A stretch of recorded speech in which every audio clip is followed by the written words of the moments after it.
Nasa linya na po natin ngayon ang spokesperson ng DSWD, si Asek Irene Dumlao. Good morning po, Asek.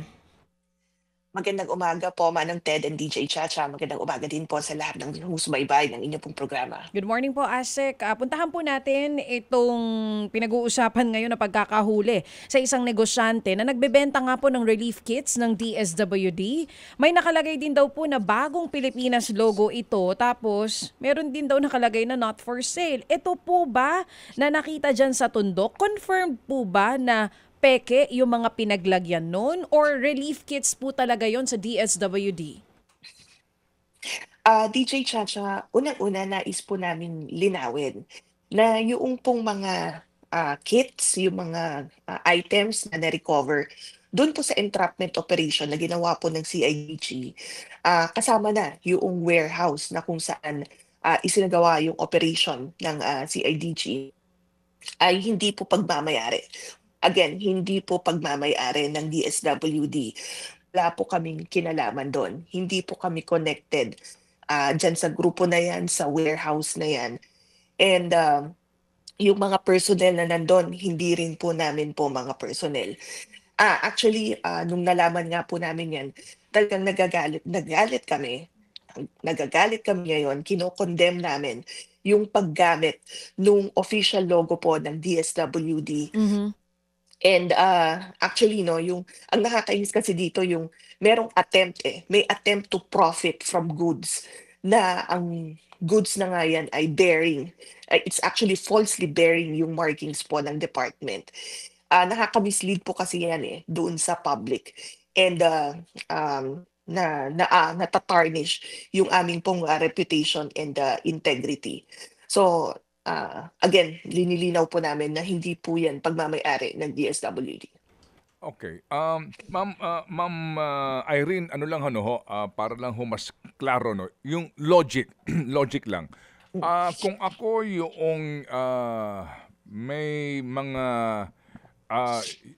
used clothings po ito, di ba? Na mga materyales, tama po? I believe these are not used clothings, Manong Ted. Yes, ma'am. Okay. Kasi kung ako may-ari nito, ano naman ang logic ko para lagyan mag-repack pa ako nito, 'di ba? May gastos pa 'yun eh. Yung packing nito, may bagong Pilipinas, may DSWD logo, 'di ba? Parang gagasto pa ako para doon sa packing nito kasi nga sinasabi dito 6,000 kits, no, na yung nga nakapakete siya at may logo po ng DSWD at ng gobyerno. So hindi kaya talagang supplier nyo sila? Hindi kaya talaga namang sila ay kasama sa pinagkukunan nyo? Meron ba kayong gantong uri po ng kits in the first place, ma'am? That's correct, Manong Ted. Yung pong nakita namin in the TV interview of the individual na nahuli, sinabi po niya na supplier ng DSWD. But we checked our records, hindi po siya current supplier ng departamento. Okay. Yung pong mga items, kagaya po nung nakita nga doon sa interview, ay yes, similar po yan doon sa mga kits na distribute ng DSWD. But then again, that's not ours. Hindi po namin pagmamayari yung una huli po noon na confiscate doon sa entrapment operation. Opo. Now, kung siya po ay dating supplier, of course, wala kami kinalaman sa kanya kasi dati po. But again, currently, Manong Ted, hindi siya na supplier present. And then, yesterday, our legal team had a meeting with the CIDG because it's been like what we've said earlier, kami naman po ay magpa-participate sa mga investigation na isasagawa. So yesterday, CIDG went to our office. Nakipag-meeting po yung aming legal team because we also wanted to be clarified. Gusto rin po namin malaman ano ang intention ng individual na ito o ng grupo na ito in having it in their possession, yung pong mga kits, similar kits, ng DSWD. And we wanted to know also bakit po ginagamit o patuloy na ginagamit yung aming pong mga items for their personal interest. Opo, itong mga kits ito, hindi ito used, di ba?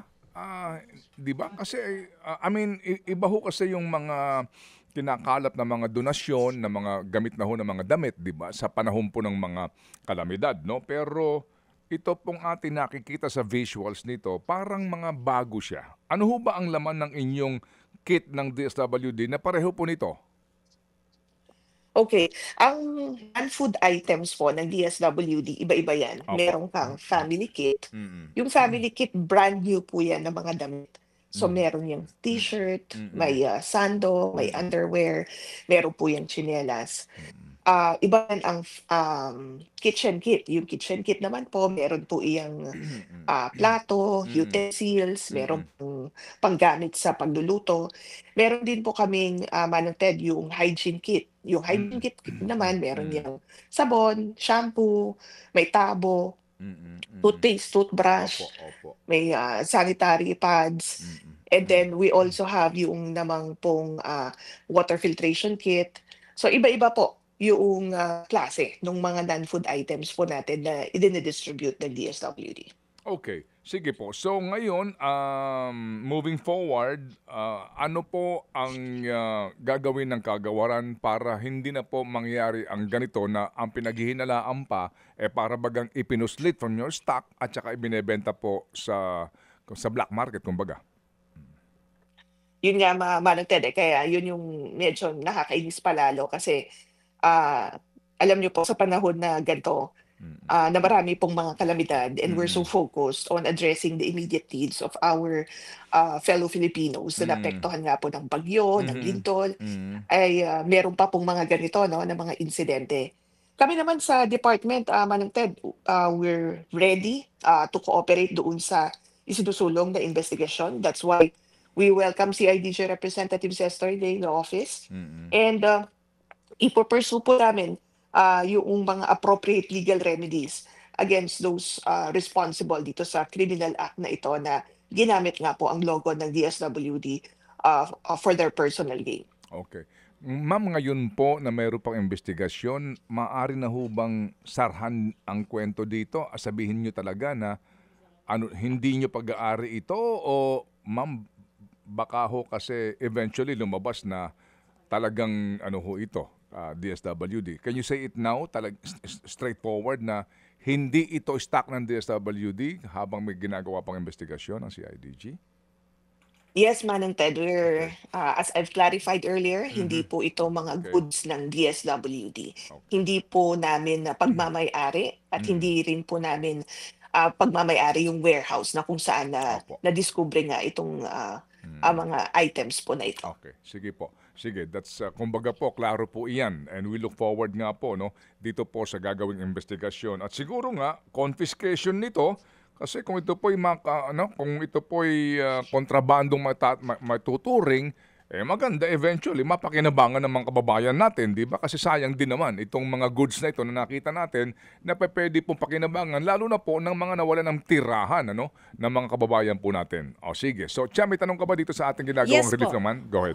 Bago po yung sa ginagawang relief ninyo po sa Cebu, ma'am, ako curious lang ako kahit po nasabi nyo na hindi nga po ito under DSWD.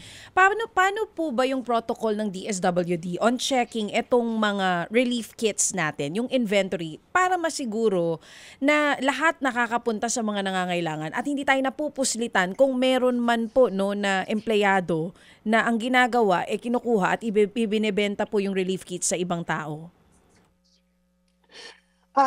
Well, unang-una, kailangan mag-participate ang isang prospective service provider or supplier doon sa isinasagawa na bidding process o yung sa procurement process po natin. Kapag sila po yung nanalo doon sa bidding, of course, magkakaroon ng notice of award. So, kapag na-receive po nila yung notice of award, that's the time that they will deliver goods to the department. Inspect po muna namin yan bago namin i-accept. At kapag dinala na po sa warehouses ng DSWD, that's the time that it becomes the property of the department. And from that, meron po kaming warehouse inventory system. Alam po namin kung saan na-dispatch ng mga regional and provincial warehouses. Ito pong mga goods na na-procure namin. Again, we make use of a warehouse inventory system. So tukoy na tukoy po namin yung quantity and yung location po ng mga goods na yan. In fact, doon po sa aming production hub, meron na rin kaming mechanized packing system. Well, of course, this is for family food packs po muna. Na kung saan meron pang ang QR code, no, na pandikit dyan sa mga goods, and alam po namin kung kailan na-produce at kailan na-dispatch at kung saan-saan nga po siya naka-stockpile at present or Okay. naka-preposition at present. Opo, sige po. So ma'am, dito po sa Cebu, more or less mga kalahating milyon ng mga individuals po ang apektado dito. Sa ngayon po, sa pangkalahatan, ano ang papel ng DSWD sa pagpapakain po sa mga talaga pong walang kabuhayan ngayon at umaasa nga sa tulong? Manang Ted, DSWD is fulfilling its mandate of providing augmentation support to the local government units. Yung pong mga request ng mga LGUs, kasi nagre-request po sila Opo. ng food packs, ng non-food items, yun naman ang finufulfill. In fact, Manong Ted, yung total request that we've received, we've received so far, ay naipamahagi na po natin. That's around 216 family food packs. Ayun po, dahil nga we're 216 fulfilling the lang? 16 mandate. lang? 216? 216,000. Yun, 1,000. Okay, go ahead po. 216,000 family food packs pa lang po ito kasi meron din tayong mga na-release na mga ready-to-eat food packs. More than 1,300 na mga non-food items. Meron tayong 95 family tents. Ito po yung puti na tents na kung saan sumisilong yung ating mga kababayan na ayaw pa pong umuwi because na-trauma dahil sa mga aftershocks. And Manang Ted, dahil nga po, sabi ng Pangulo sa atin, dapat walang pamilyang Pilipinong magugutom. Kung kaya nga po, in addition to the family food packs that we've dispatched, meron din po kaming 4 na, actually 5 na po, 5 na mobile kitchens.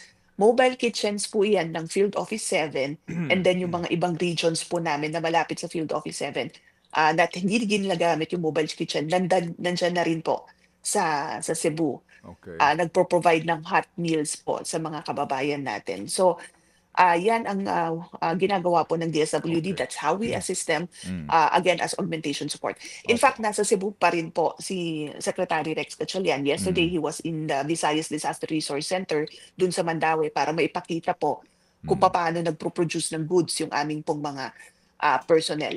Now, today, he will have a meeting with the local chief executive so that we could determine ano pa yung tulong na maaari po namin maipaabot dyan sa Cebu, considering that we've already completed the first wave or yung pong mga requests ng mga LGUs for augmentation support in terms of food packs. Okay. Meron pa po tayong ilang buwan bago po matapos ang taon. Kamusta ang ating budget for all of this? Manong Ted, we're very grateful to the Department of Budget and Management because yung pong mga request namin for QRF replenishment ay kanila pong grant. In fact, the other week, kalalabas po ng 625 million na replenishment ng aming quick response fund. So that enables the department to produce more food packs and makakapag-distribute din po kami ng emergency cash transfers. Ito po kasing financial assistance na ito, ang layunin naman yan, suportahan yung recovery ng mga kababayan natin na apektuhan ng iba't ibang mga kalamidad. So we're doing that for Masbate, we're doing that for Romblon, we're doing that also for other areas that are Okay.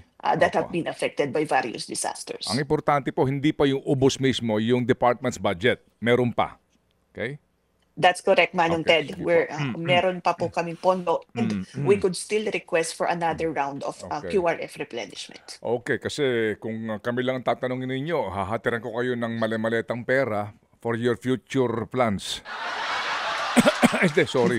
Opo, biro lang po, just to make you smile kasi alam kong stressed out din po ang mga taga-kagawaran ngayon sa dami ng kanila pong mga dapat na asikasuhin at tulungan po kasi yan nga po ang papel nila, DSWD.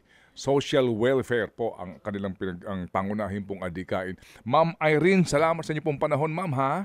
Opo. Maraming salamat din po, Manong Ted and DJ Chachap sa pagkakataon na ibinahagi niyo po sa DSWD. Thank Magandang you. umaga po sa inyo. Opo, ang spokesperson po ng DSWD. Mga kapatid, brothers and sisters, saan ka pa? Dito na tayo sa totoo. Dito na tayo sa True FM. Mga kapatid, mag-subscribe and follow po kayo sa social media accounts ng True Network PH. Yan po kami. Hanapin nyo lang True Network PH, Facebook, Instagram, YouTube, TikTok, and podcast. Mapa Apple or Spotify man yan, mahahanap nyo kami. Lahat ng mga napapanood at napapakinggan nyo po sa programa, nasa social media accounts namin yan. So, paano mga kapatid? See you sa social media!